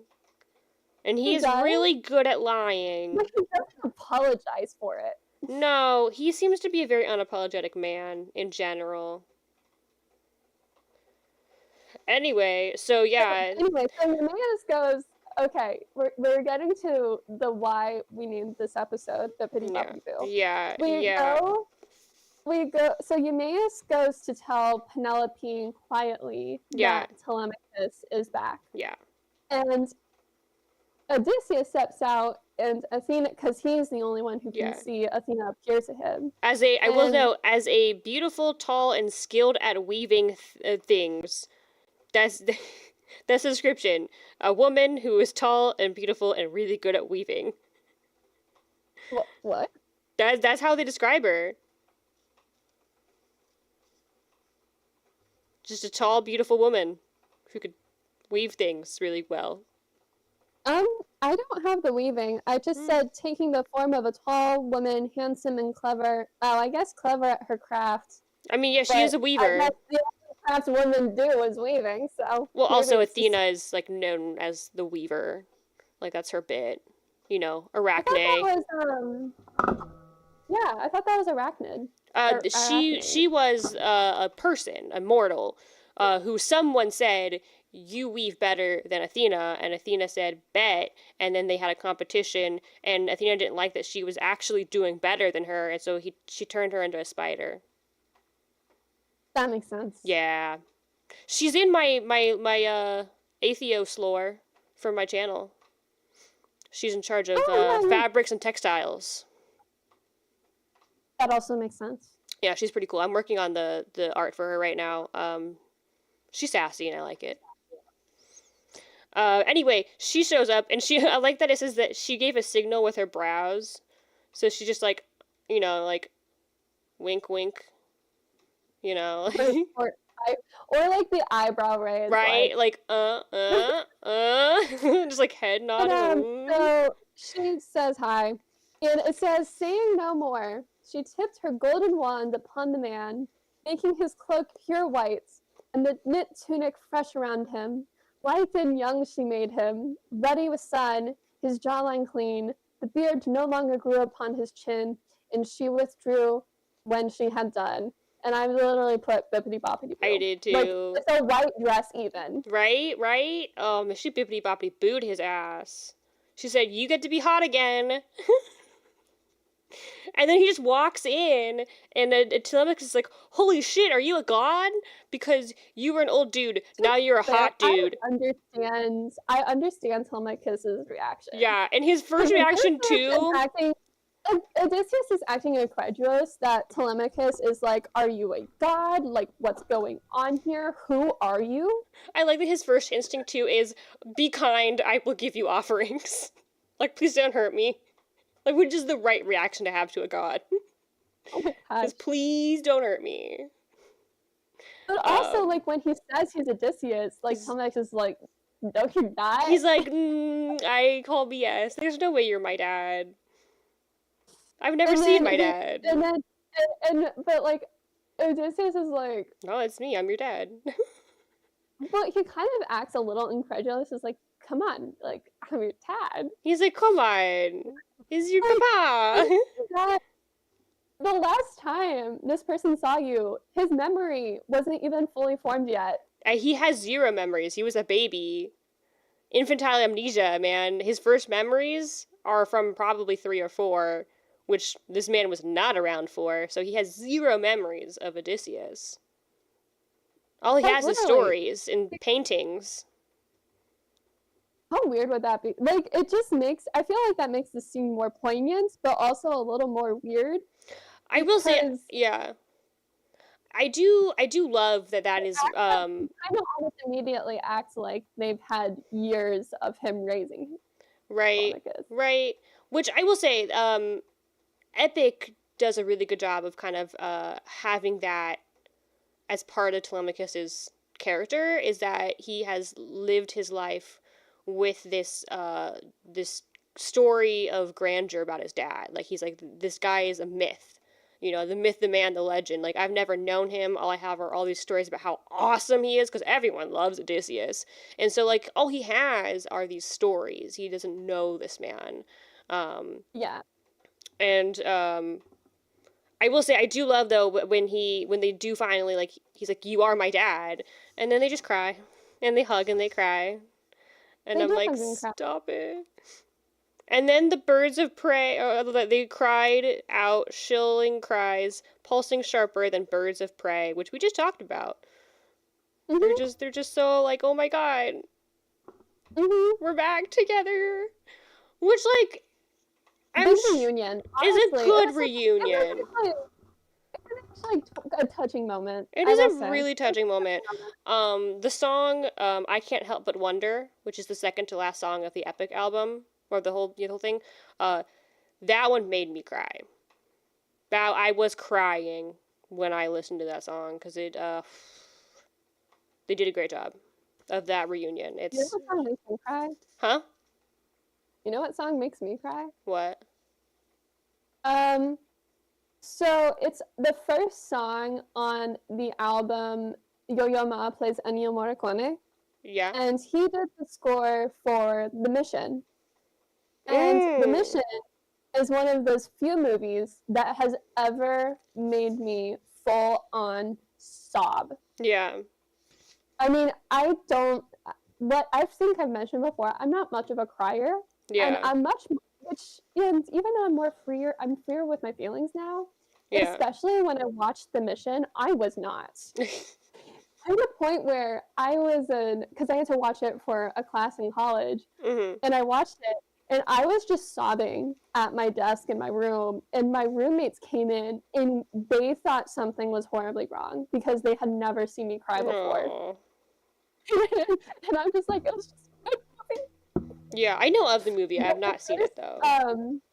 The first song in that album is the oboe score played on the cello by obviously Yo-Yo Ma. And when I first listened to it, I like kind of cried a little, like a few tears fell, and I can't listen to it without tearing up.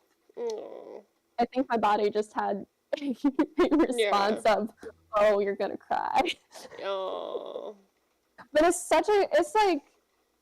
it's one of my favorite albums. You should listen to it. It's so good. And I've watched a lot of I've actually seen quite a few movies that Ennio Morricone has scored, because I've also seen Once Upon a Time in the West and The Good, the Bad, and the Ugly. Yeah.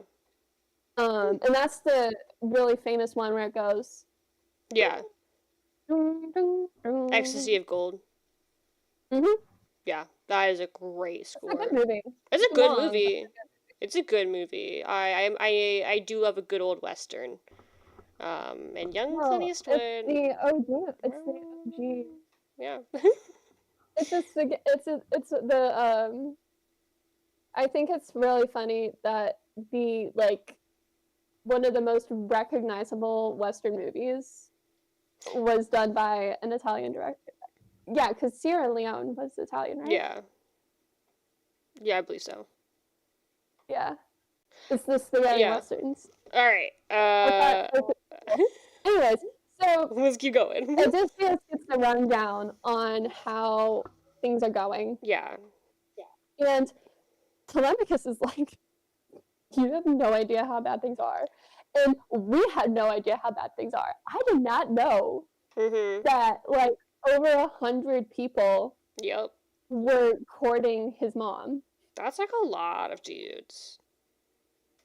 Which makes sense why it's, like, hard to get them out. There's, like, an army. It's a small army of men. It's not just them. It's not just them. It's not just over 100 suitors. Yeah. And then there's slaves and armorers and Mm-hmm. servants, other servants that they brought with Yeah. them. So it's a lot of people that you can't just be like, get out, you know? They've got Do power. you know how much? And like this island is still standing, Mm-hmm. which goes to show how fruitful it is, Mm-hmm. how wealthy it is, and And it how could sustain and the stewards these take good care horrible of it. people. This amount of people who are Mm-hmm. not working for this Nope. at all. They're Just just taking. sitting around. Just taking up resources in space. And it's like, wow. Mm-hmm. It really put things into perspective of how, oh, sucks. Yeah. This really sucks. This is worse than plundering. Mm-hmm. With plundering, at Yeah. least you go in, get out. You're probably like destitute, but at least they're gone. Yeah. And then so then Odysseus is like, all right, here's the plan. I'm gonna go in. I'm gonna distract them. You're gonna steal all their shit and lock it away. Then we can attack them. Right? Just me and you. It's a solid plan. A real father-son bonding moment. It really is. It really is. And Like, he goes, hey, if they ask why you're taking their weapons, just say, you know, they didn't. The fire is dulling them. They're not looking as shiny as they used I to. need to go shine your weapons for you. This is really important. You wouldn't be caught dead with a dull set of armor and weapons, right? Nah. Trying to court my mom. You're trying to call my mom. You're gonna want some shiny armor and swords. I have questions as to. I have lots of questions, actually, because it is later mentioned that, because we go back to the suitors who just found out that They're the ship bearing Telemachus is back. and that like, they did not kill he's actually him. alive. Like, what do we do now? Crap. And Atenuus is Atenuus? Atenuus. That bitch. Atenuus is like, simple. We just go kill him again. Yeah, when he gets back, we kill him. We stab him. And who is it that steps up? Amphinomus? Amphinomus? That guy. Yeah, Amphinom. I'm also getting Amphinomus. Yeah, and he's like, let's get Zeus's permission first. Let's see if Zeus thinks it's a good idea, and if he says yes, do it, I'll kill him. And if he says no, then we wait. And we don't kill him. That's the correct answer. Which, yeah, I mean, Because Zeus doesn't want him to die, so that is he the correct doesn't. answer. He doesn't. But also, like, that's quite a gamble, because what if Zeus had just been like, you know what, I don't really like Telemachus, let's kill him. Like, It sucks to be him then. yeah. But then the queen finds out, because she was listening, and she also got word from Memnon last time, and she busts in, she's like, I hate y'all. She tears into him. I don't understand the courting system. I don't either. Because they're there for 3 years. They don't even talk to this woman. She's up in her most of the time. And then, like, this is, like, one of the few times she's ever interacted with these men. Yeah. Like, I know marriage isn't based on love or connection at all in this time period. Women are literally just it says here, like, they are literally sold off to the highest bidder. Yep. So, but still, like, how long? How long? Mm-hmm. I'm so confused as to, like, the whole courting process here, because it was 3 years. Do you really need that? I mean, plot armor, I guess. But do you really need that much time to see who's the highest bidder? Or are they just, like, trying to outbid each other for 3 years? They're just trying to outbid each other, I think, and waiting for her to make her final decision, which she's been putting off reasonably. Wait, but she doesn't even make the decision. Well, Her I father think makes the decision. technically, but I think they are respecting her as a queen, and so even though yes, Are they? They're in her house. I'm talking about her dad. Planning to kill his son. I think her That's not dad. respecting her as a queen. No, her dad and her brothers are, because they could. Yes, they could just be like, no, bye. But I think they're being decent people, which is rare for this time period. And so they're letting her make her decision as a queen. Eurymachus? Yeah, Eurymachus. Eurymachus. That's what I'm gonna say. He's like, oh my goodness, because she comes down and is like, you tried to kill my son. Fuck you. Which I will say, he is the highest on the the roster right Everyone now. thinks he's gonna be the one to get married. Yeah. He's only like I forget if it says he is Telemachus' age, or if he's a few years older than I know Telemachus. Atenuus is pretty young. I think Atenuus. He's like almost the same age. Yeah, a lot of them are in their mid-20s. And he's trying to go after his mom. Yeah. Literally going after a woman who could be his mother. And that's where we get mommy from. Anyway. Oh my god. He likes older women. Anyway. But he gaslights her. Against him, and he's like, I'm so sorry about the rest of these guys, the rest of these losers who plotted your son's demise. He's like, I can assure you, I was against it. I would never. In fact, I love your son. I think I'd be a great stepdad. It's so disgusting. It's so gross. I'm so these characters, especially the suitors, are so creepy, just bombastically awful. So bad. Swaggering, as Telemachus refers to them. Oh my gosh, they're just so they're such caricatures of what awful is. They really are. They are. Like I can I'm like honestly like we have 150 pages left of these men. I can't wait to listen to them all die. 150 pages left of these men. Maybe 100. Sorry, I think 100 because the chapter titled "Death in the Great Hall" is around page 400. So we have 100 more pages left of these men. Mm-hmm. Oh, mine's also called Slaughter in the Hall. Huh. Okay. So I'm interested to see what they do, what they say. It's probably going to be outrageous. We're probably going to bitch about it. Oh yeah. I'm gonna go and I'm gonna listen to the song Odysseus on the Epic album, which is just Odysseus getting good revenge. It's a great song. It's really cathartic. Yeah, I'm gonna go listen to that. Okay. I also think it's really funny. Okay, so the Oresteia, which hasn't been mentioned in a hot minute. No, it hasn't. Have you noticed? We haven't talked about Agamemnon in a minute. Except when you know what? The swineherd did mention Agamemnon. He did. What?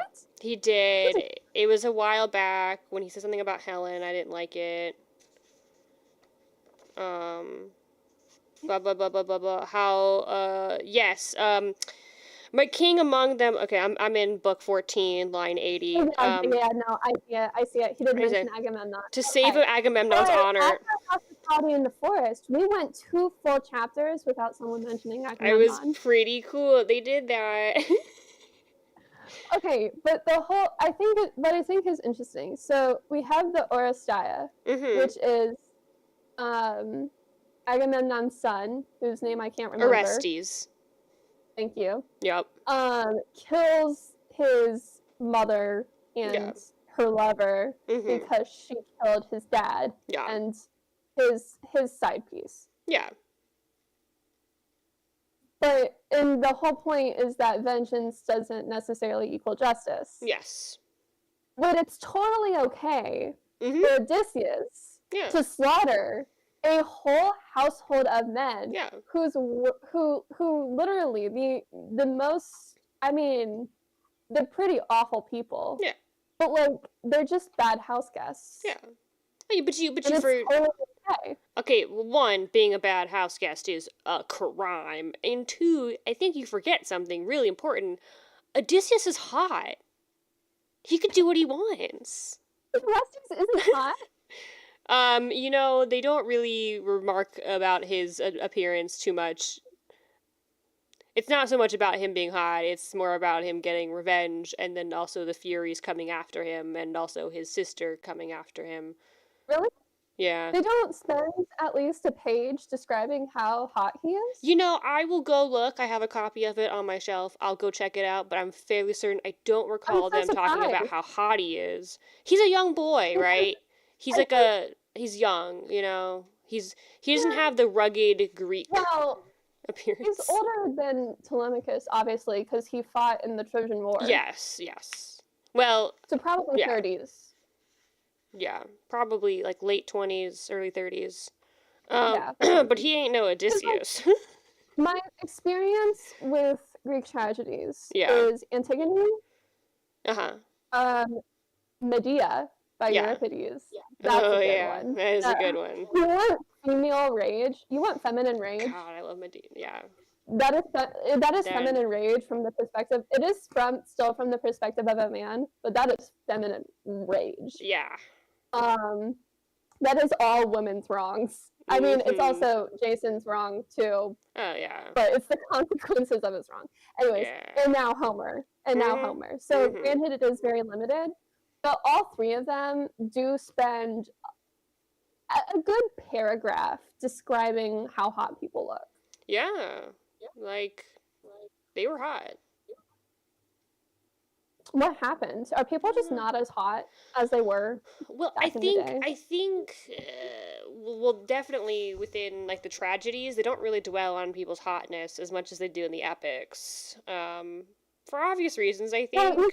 to be fair, you don't need to be beautiful to die, but you do need to be beautiful in order to be mildly heroic. Yeah, and also to do crime and get away with it. Yeah, Yeah, pretty privileged. oh for sure. And Odysseus has it in spades. Um, Everyone's just like, "Dang, you're hot. We'll give you whatever." Anyway, that is pretty much the end of book 16. Telemachus is hanging out with the swineherd, and they're kind of like We only it's like the we very only have end. two more. Yeah, we only have two more sessions, like two Yeah, more two episodes more of this episodes of book. this, and then we Okay, are I'm gonna be very honest with you. I'm yeah. so ready for this book to be over. So same. Because okay, so there is a book. It is a very short book. It is one of my favorite books, and I got my whole family to read it. I'm very proud of this fact. It's called Travels with Charlie by John Steinbeck. It's a nonfiction. It's John Steinbeck's reflections on his road. He went coast to coast on and back again, there Mhm. and back again. Hobbit sale. Uh huh. um, with his standard poodle, Charlie. Oh And there's even a no. picture of his standard poodle, Charlie, with John Steinbeck. And there is a point in the book where he's traveling and he remarks, obviously I can't quote it from memory and I'm not nearly as eloquent as John Steinbeck. But essentially there's a point in the journey where you're just ready to go home. Like the Mhm. journey itself is over and Yeah. now you are traveling to get home. Yeah. So there's like the difference, it's this distinction between just traveling to get somewhere and the journey. And so the journey's done in my mind. Yeah. So now it's like it's time to like wrap this up. Yeah. You should read I it. It's like it's such a even though it was written in the 60s, it's Yeah. such a relevant view of America and the American people. And it's so good. John Steinbeck is just such a great writer. I've only read The Grapes of Wrath and I hated it. So I know he is Yeah, I'm gonna read the. I actually am going to read the Grace of Wrath. I want to soon. um I do have East of Eden on my Oh my TBR. gosh, dude, East of Eden made me cry. I've heard good things. It's so good, and I read it when I was in Monterey, so I actually knew where he was talking about because Oh. it's a story. There are parts in it that are semi-autobiographical, which is interesting. Mhm. but he explores what John Steinbeck explores a lot is the Cain and Abel story. Yeah. And not just how it not just in like the Christian tradition, but just he was such an observer. He was such an acute observer of human nature, and just the way he was able to articulate it was so good. I love his writing. Yeah. I did not start with Grapes of Wrath, and maybe that's why I have this feeling towards John Steinbeck as an author, is because I did not read Grapes of Wrath. Yeah, And instead, just jumped straight to East of Eden, and then found Travels with Charlie was such a random find, and it like changed my life. It was so good, and it was right when I came home from my Odyssey, if you will, because I road tripped back from Monterey to California to Ohio, and it took me 5 days. And there was a point in the journey when I was driving with my mom, and we crossed the Midwestern border. Essentially, we crossed into Missouri. Yeah. And it was like we both felt it.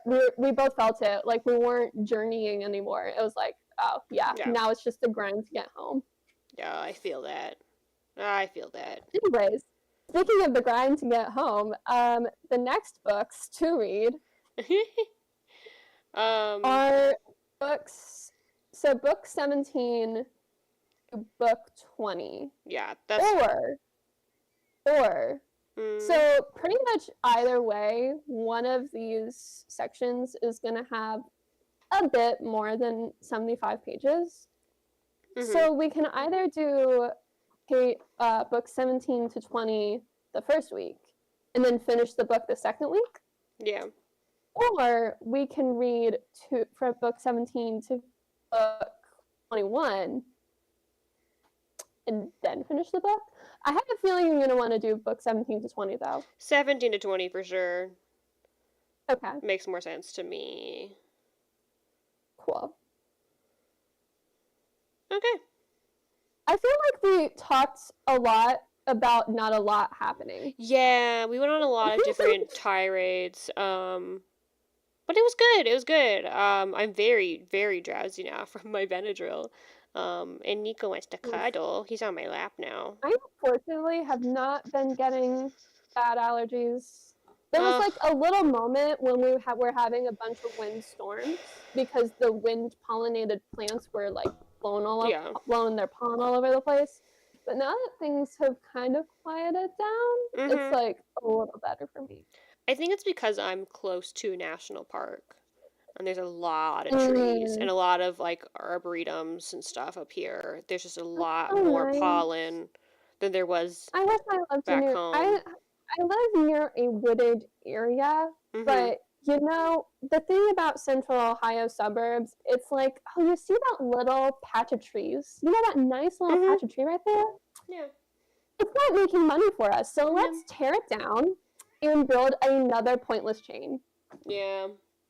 It annoys the heck out of me. All right, Nico wants me to get up and carry him around because he's a little baby prince. He's my little prince. Okay.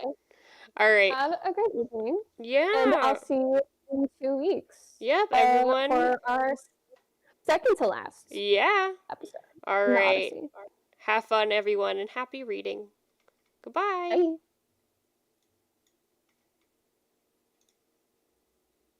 Okay, it's over. It's done.